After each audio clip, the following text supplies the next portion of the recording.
주시는 하나님의 말씀은 마가복음 10장 17절에서 22절 말씀을 보겠습니다.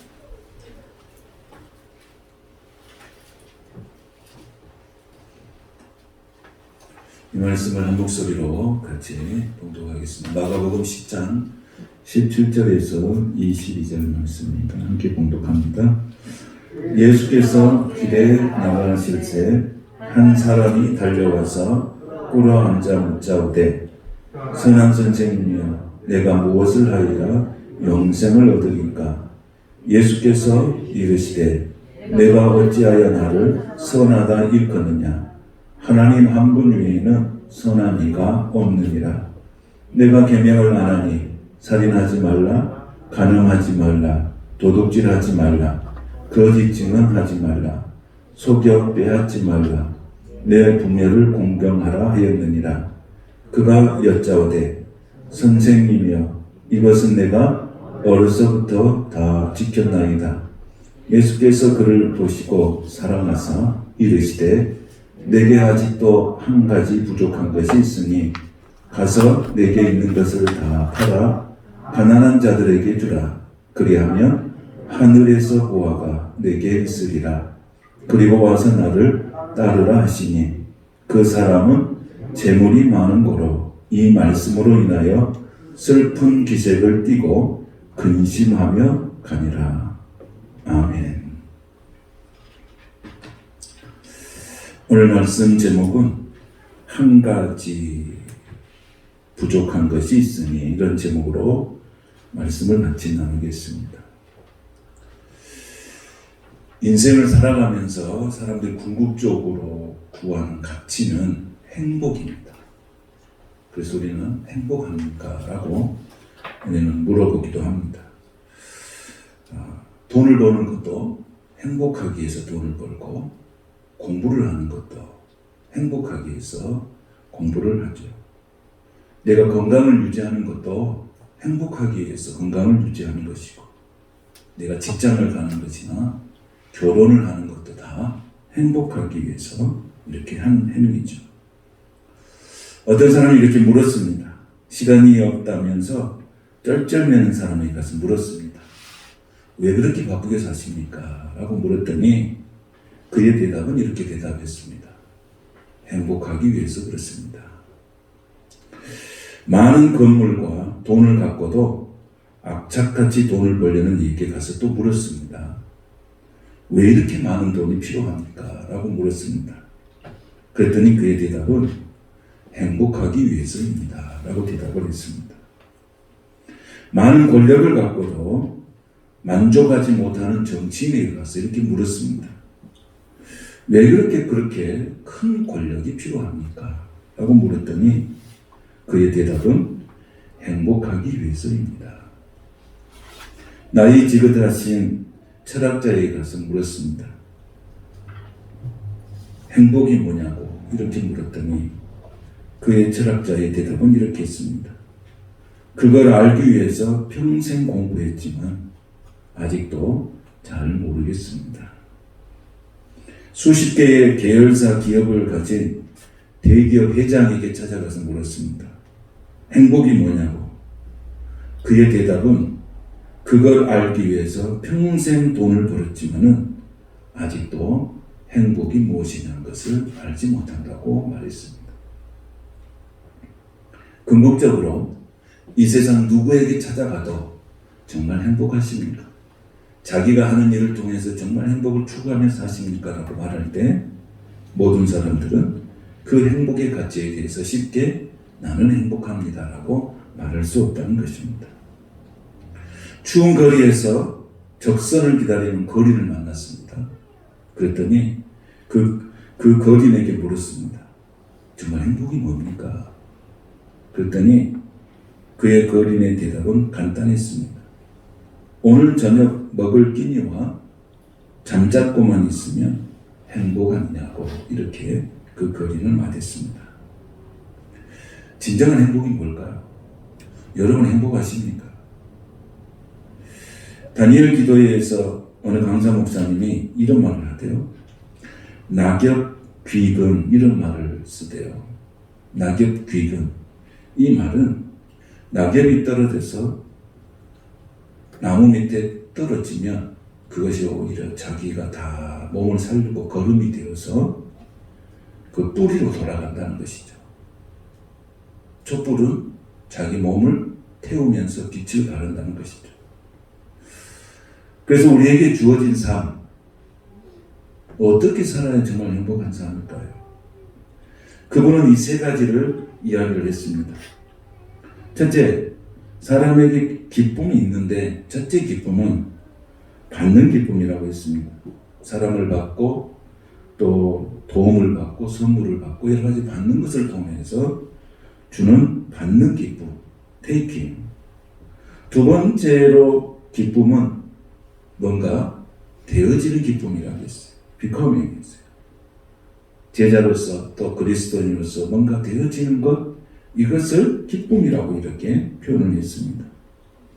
세 번째 기쁨은 주는 기쁨이다. giving이라 했어요. 하나님을 위해서 주신 은혜를 내가 마음껏 사용하면서 살아가자. 그것이 어떤 것이든지, 그것이 부가 됐든지 명예가 됐든지 돈이 됐든지 권력이 됐든지 그것을 하나님께서 내게 주신 것이므로 그것을 많은 사람들을 위해서 사용하며 살자. 이럴 때 오는 주는 기쁨이 진정한 기쁨이라 이렇게 세 가지로 규정하는 것을 보았습니다. 오늘 본문에서도 마찬가지로 진정한 행복이 뭘까? 진정한 행복이 뭘까? 이것을 우리에게 가르쳐 주고 있습니다. 17절에 보면 이렇게 말합니다. 17절에 예수께서 길에 나가실새 한 사람이 달려왔다고 했습니다. 한 사람이. 근데 이 본문의 기사가 마태복음에도 나와 있고 또 오늘 마가복음에도 나와 있고 누가복음에도 나와 있습니다. 그런데 마태복음에는 이 한 사람을 어떻게 기록하고 있냐면 한 청년이라고 기록하고 있습니다. 한 청년. 그리고 누가복음 18장 18절에 보면 그가 관원이었다고 이렇게 말합니다. 그러니까 이 한 사람은 한 청년이었는데 관원이었어요. 그런 청년은 오늘 말씀에 보면 그는 부자였어요. 그러니까 본문의 내용으로 이렇게 봐서 이 청년은 부자고 그 다음에 모든 것을 갖추면서 살고 있는 한 청년의 삶인 거예요. 그래서 이 청년 속에 모든 세상에서 갖출 걸 다 갖췄어요. 그랬는데 그게 그 속에 뭐가 없었냐면 그 속에 영생이 없는 거예요. 예수가 없는 거예요. 그래서 이 청년이 예수를 찾아와서 영생에 관한 질문을 하게 됩니다. 그는 부자였습니다. 진지했습니다. 그리고 영생이나 구원에 대한 구도자의 어떤 그런 마음이 강렬하게 느껴지는 사람이었습니다.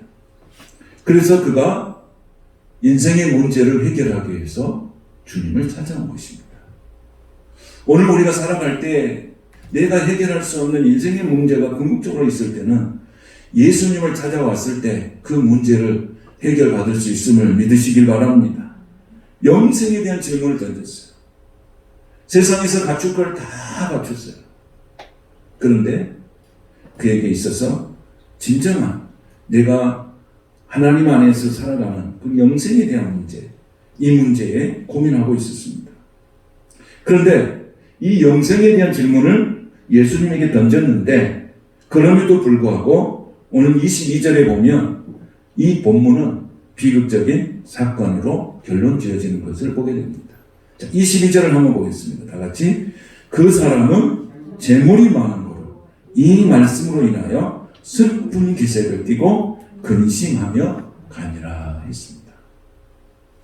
영생에 대해서 예수님께 찾아왔지만은 결론은 뭐였냐면 슬픈 기색을 띠고 근심하며 갔다 했습니다.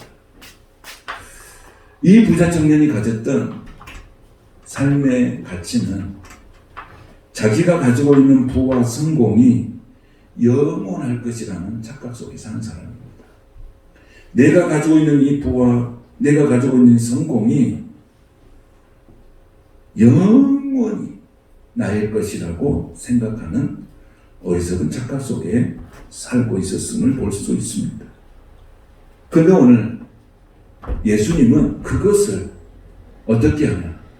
그것을 팔아서 가난한 자들에게 주고 나를 따르라고 했습니다.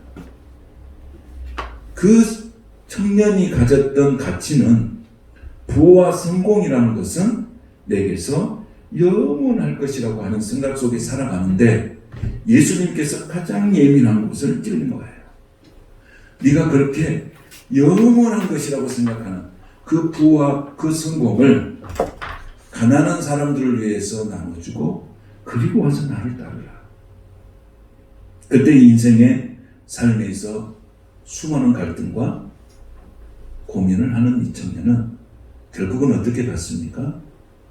슬픈 기색을 띠고 근심하며 갔다고 성경은 기록하고 있습니다.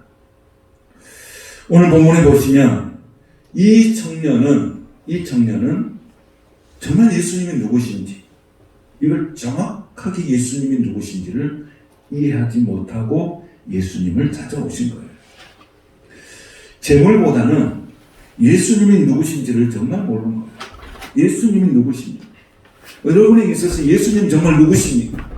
예수님은 여러분의 인생의 길이시고 여러분의 생명이 되시고 예수님은 여러분 안에서 삶에 있어서 진리가 되신 분을 믿습니까?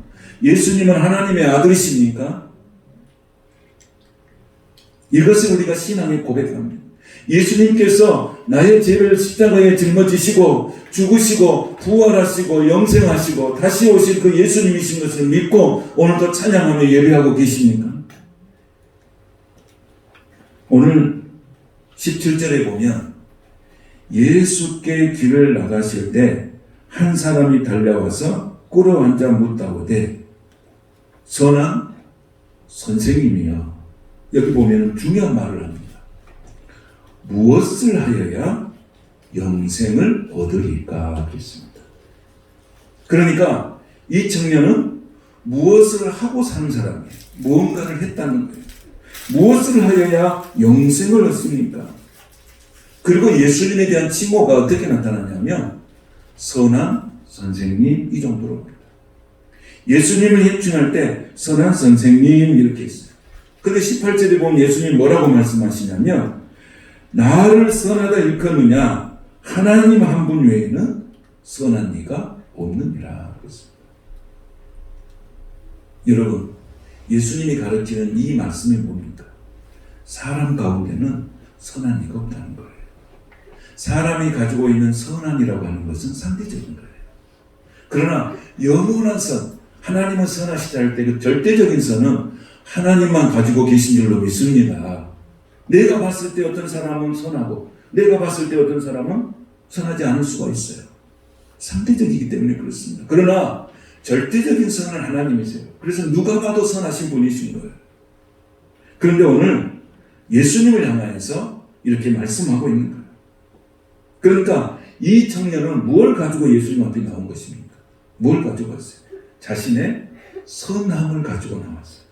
자기가 선하다고 하는 그 증거를 가지고 예수님께 나왔어요. 그러니까 이 청년은 부자이면서 관원이면서 꽤 괜찮은 삶을 살았던 청년인 것은 분명해요. 그리고 예수님에게 자기의 선함을 가지고 예수님 앞에 나올 정도 되면은 굉장히 자신감 있고 당당한 청년이라고 볼 수가 있습니다. 그런데 오늘 예수님께서 선하다 일컫느냐 하나님 한 분 외에는 뭐가 없다는 거예요? 선한 이가 없다는 거예요. 이건 결국 무엇입니까? 결국 로마서 3장 10절에 보면 의인은 없나니 하나도 없다 했어요. 선을 행하는 자가 없다고 성경은 분명하게 우리에게 말씀하고 있습니다. 그래서 오늘 이 말씀의 관점을 볼 때 하나님 앞에서 인정될 수 있는 선함을 가지고 있는 자는 하나님밖에 없다. 하나님 외에는 선한 자가 없음을 분명하게 말합니다. 다시 말하면 하나님 외에는 구원자가 없음을 분명하게 말씀하고 있습니다. 그래서 오늘 17절에서 이 청년이 말하고 있는 것은 내가 무엇을 하여야 영생을 얻겠습니까? 구원은 행위로 얻어진 것으로 이 청년은 믿고 있는 거예요. 내가 무엇을 해야 구원을 얻게 된다고 하는 율법적 사고가 이 청년을 지배하고 있는 것입니다. 여러분, 구원이라는 것은 우리에게 어떻게 주어집니까? 구원은 어떻게 주어집니까? 어떤 선한 행위를 통해서 내게 주어지는 것이 아닙니다. 구원은 행위가 아니라 은혜로 주어진 것을 믿습니다. 이 청년은 구원이라고 하는 것은 어떤 무엇을 하여야 어떤 선한 행위를 해야만이 얻어지는 것으로 착각을 한 것이죠. 그런데 예수님은 오늘 선한 행위를 통해서 구원이 이루어지지 않는다는 거예요. 내가 착하게 산다고 해서 구원이 얻어지지 않는다는 거예요. 그래서 예수님께서 이 말씀을 하시잖아요. 너는 간음하지 말라, 도둑질하지 말라, 부모를 공경하라, 이런 일들을 말씀하시니까 이 청년이 뭐라고 대답합니까? 그것은 내가 어렸을 때부터 했습니다. 몸에 배어 있습니다. 그러면 한 가지가 부족하다 그랬어요. 구원이라는 것은 여러분 선한 행위를 지키면서 얻어지는 것이 아니고, 구원은 예수 그리스도를 믿음으로 얻어지는 것을 믿습니다. 선한 행위라고 하는 것은 언제 하는 것입니까? 내가 구원받은 이후에 나타나는 삶이 선한 행위예요. 내가 예수 그리스도로서 구원받았습니다. 내가 이 은혜를 무엇으로 보답할고 그 은혜 속에 살아가는 것이 선한 행위예요. 그러니까 예수 믿는 사람들은 구원 이후의 삶은 뭐로 나타나는 거예요? 선한 행위로 나타나는 거예요. 이해되시면 아멘. 우리 예수 믿는 사람들이 그것이 열매예요. 그래서 믿음은 행함으로 일한다고 했어요. 행함으로 우리의 믿음이 어떻게 되는 거예요? 온전해진다고 했어요. 그러니까 내가 예수를 믿음으로 구원을 얻지 착한 일을 한다, 남을 도와준다, 무슨 구제를 한다 해서 구원이 이루어진 것이 아닌 것을 예수님께서 이 청년에게 가르쳐주고 있습니다. 그래서 2장 8절에 보면 이렇게 말하죠. 너희가 그 은혜로 인하여 믿음으로 말미암아 뭘 얻었습니까? 구원을 얻었습니다. 이것은 너희에게서 난 것이 아니고 하나님의 선물입니다. 믿습니까? 구원은 그래서 9절에 보면 뭐라고 말씀하시나? 행위에서 난 것이 아니니 이는 누구든지 자랑하지 못하게 합니다. 행위는 구원받은 이후에 따라가야 할 그리스도인들의 삶의 모형이에요. 우리 이렇게만 산다면 교회도 아름다워지고 세상이 아름다워질 것입니다. 예수 그리스도의 삶으로 살아간다면 세상이 얼마나 좋아지겠어요. 그러나 한국 교회는 구원 이후의 삶이 없어요. 구원 이후의 삶을 강조하지 않아요. 어디까지만 강조해요? 예수 믿고 구원 얻습니다. 예수 믿고 구원. 그럼 예수 믿으면 천국 갑니다라고 끝나버려요. 예수를 믿고 구원받은 사람이 어떻게 살아야 할지를 아무도 가르쳐주지 않습니다. 예수 믿고 구원 이후의 삶이 바로 무슨 행위예요? 선한 행위예요. 그 예수는 믿고 구원 얻은 것으로 만족해 보입니다. 그러나 예수님은 오늘 분명하게 말하죠. 예수를 믿고 구원받은 이후의 삶은 선한 행위로 나타나야 된다. 그래서 내가 정말로 구원에 대해서 관심이 있고 내가 정말 영생을 얻고 싶다면은 네가 가지고 있는 그 재물을 팔아서 어떻게 하라는 거예요? 가난한 자들에게 주고 와라. 이게 뭡니까? 이게 구원 이후의 삶을 말하는 거예요. 내가 구원받았다면, 네가 영생을 얻었다면 네가 그렇게 해야 된다. 그런데 이 사람은 영생 이후의 삶을 거부해버린 거죠. 영생 이후의 삶을 거부했어요. 22절에 뭐라고 말씀하신가? 슬픈 기색을 띠고 가타하겠습니다. 그가 예수님 앞에 나왔을 때 큰 장애물이 뭐였습니까? 가장 큰 장애물이 뭡니까? 물질에 대한 탐심이었어요. 여러분, 탐심은 골로새서에 보면 탐심은 우상 숭배라고 말씀하셨어요. 하나님께서 우리에게 주신 물질을 탐심으로 나타났을 때는 그게 우상의 숭배가 되는 거예요. 그래서 그 물질은 어떻게 하느냐? 하나님이 내게 주신 축복을 어떻게 해야 되느냐? 이것은 나를 통해서 흘러 들어가는 거예요. 이게 축복의 통로예요. 하나님 내게 은혜를 주시면 그 은혜가 나를 통해서 다른 사람도 흘러가는 거예요. 나를 은혜의 통로로 쓰시는 거예요. 누가복음에 보면 어리석은 부자가 등장합니다. 이 사람은 추수해서 엄청난 곡식을 얻었습니다. 근데 그 사람의 관심은 먹고 놀고 유유와 쾌락에 젖어 있는 사람. 근데 그 사람의 관심이 뭐예요? 곡식이 많으면 굶고 헐벗은 사람을 위해서 흘려보낸 것이 아니고 창고를 짓는 거예요. 창고를 짓는 게 자기 목적이에요. 예수님은 그걸 뭐라고 그러냐면 하나님께 부요하지 못한 자들은 이와 같으니라 그랬습니다. 이 사람은 창고를 지을 것이 아니고 그 창고를 지을 수 있는 영역을 가지고 그것을 가난하고 헐벗은 사람들 향하여 흘려보내는 것이 마땅하다고 했어요. 하나님 앞에 부요하지 못한 자들은 이런 것이다. 그래서 그 사람을 예수님은 무엇으로 표현했냐면 어리석은 자라고 표현했습니다. 오늘 하나님께서 우리에게 축복을 주십니다. 저는 여러분들이 하나님의 거룩하신 복을 충만히 받게 되시기를 축복합니다. 자녀의 복이 있기를 바랍니다. 건강의 복이 있기를 바랍니다. 물질의 복도 있기를 바랍니다. 사업의 복도 있기를 바랍니다. 직장의 복도 있기를 바랍니다. 근데 그 복을 받았다고 창고를 짓는 게 아니고 그 복을 많은 사람들, 어렵고 힘든 사람을 위해서 흘려보낼 수 있는 축복의 통로로 사용되어지는 믿음의 종들이 되시기를 축원합니다. 선한 예를 통해서 영생을 얻을 수 없다. 그 선한 행위는 구원받은 이후에 당연히 따라가야 할 삶이라는 것을 오늘 예수님께서 가르쳐주고 있습니다. 사랑하는 여러분, 여러분의 삶을 볼 때 날마다 하나님의 말씀을 내가 비추어서 살아가다 보면 내 안에 부족한 것이 얼마나 많습니까? 내 안에 부족한 것이 얼마나 많고 내 안에 허물이 얼마나 많습니까? 내 의지로 살아갈 수 있는 힘이 내게는 없어요. 수많은 고민과 갈등이 얼마나 많습니까? 인생의 삶. 어쩌면 인생이라는 것은 걱정하면서 살다가 걱정하다가 끝나는 것이 인생이 아닌지 몰라요. 그런데 우리가 예수가 왜 필요합니까? 예수님이 왜 필요합니까?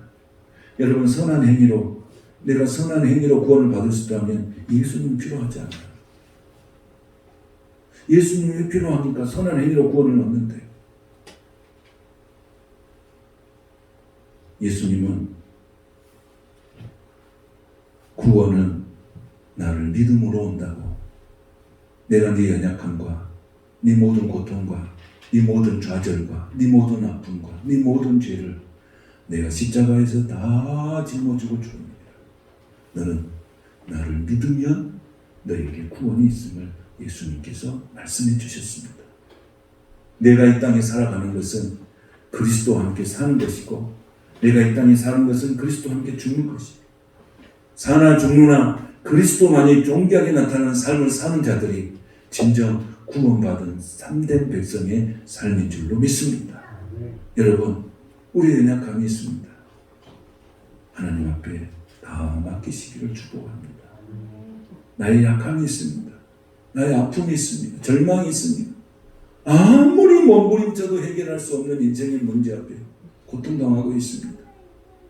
그 문제를 주님 앞에 내어놓으십시오.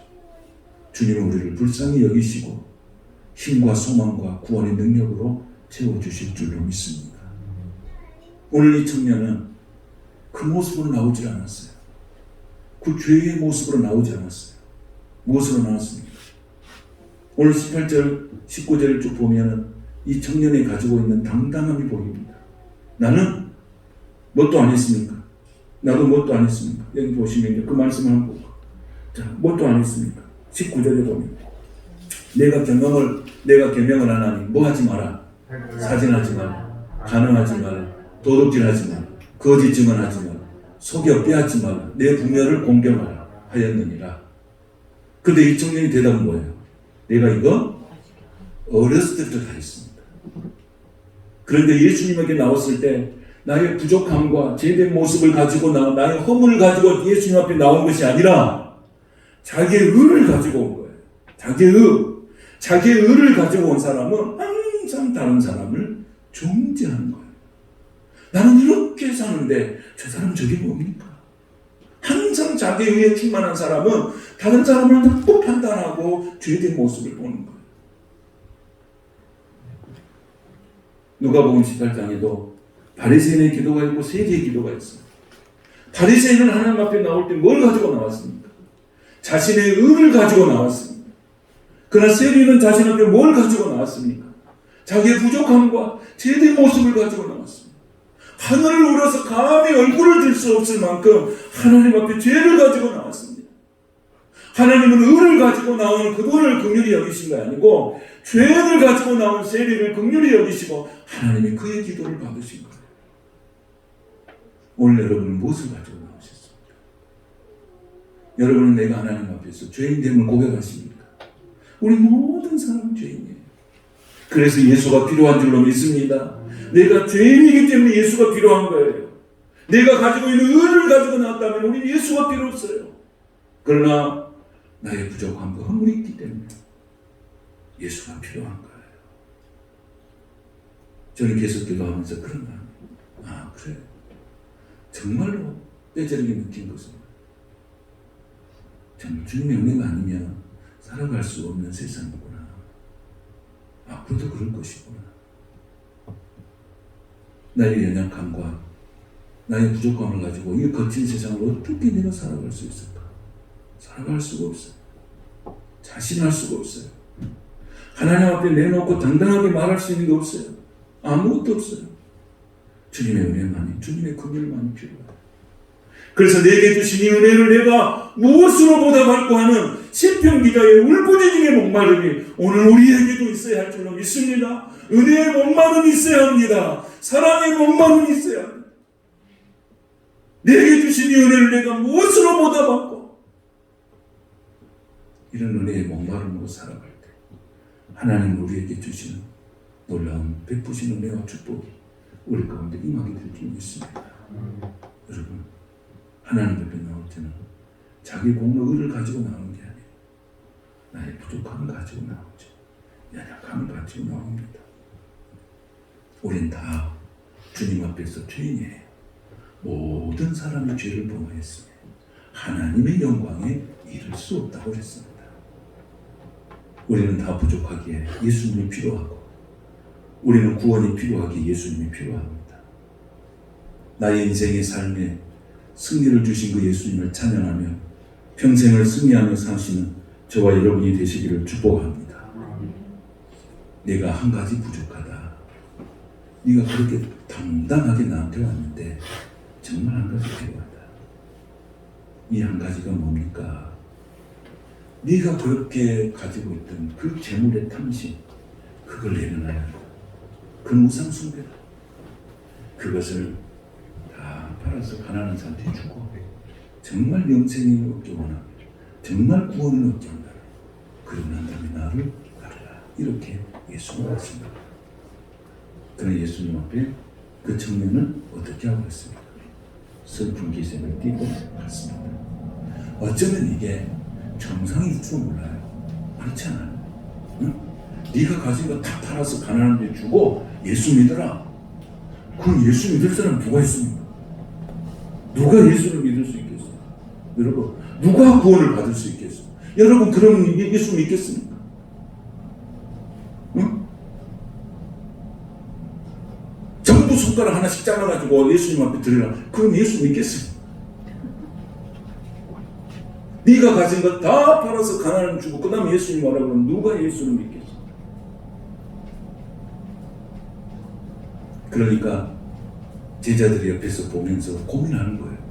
그러면 저걸 구원 얻을 사람이 누굽니까? 누가 구원을 얻을 수 있습니까? 예수님이 정말 그것을 제자들이 질문한 거예요. 여러분이 똑같은 저와 여러분 질문이에요. 26절에 그러죠. 성경 26절 한번 보세요. 자, 제자들이 매우 놀라 서로 말하되 그런즉 누가 구원을 얻을 수 있는가? 여러분, 누가 구원을 얻을 수 있는가? 예수님께서 이렇게 말씀하셨어요. 27절에 시작. 예수께서 그들을 보시며 이르시되 사람으로는 할 수 없으되 하나님으로는 그렇지 않냐니 하나님으로서는 다 할 수 있느니라. 할렐루야. 구원은 누가 얻는 거예요? 누가 주는 거예요? 하나님이 하는 거예요. 그렇게 오늘 예수님의 제자들도 고민해요. 누가 구원을 얻을 수 있습니까? 여러분, 누가 구원을 얻을 수 있습니까? 하나님이 다 하실 수 있다고 하는 이 믿음을 갖는 자들이 구원을 얻는 줄로 믿습니다. 여러분, 세상을 다 얻었다 할지라도 구원을 얻을 수 없다면 그 인생은 실패하죠. 여러분, 인생의 마지막에 정말 구원을 받을 수 없다.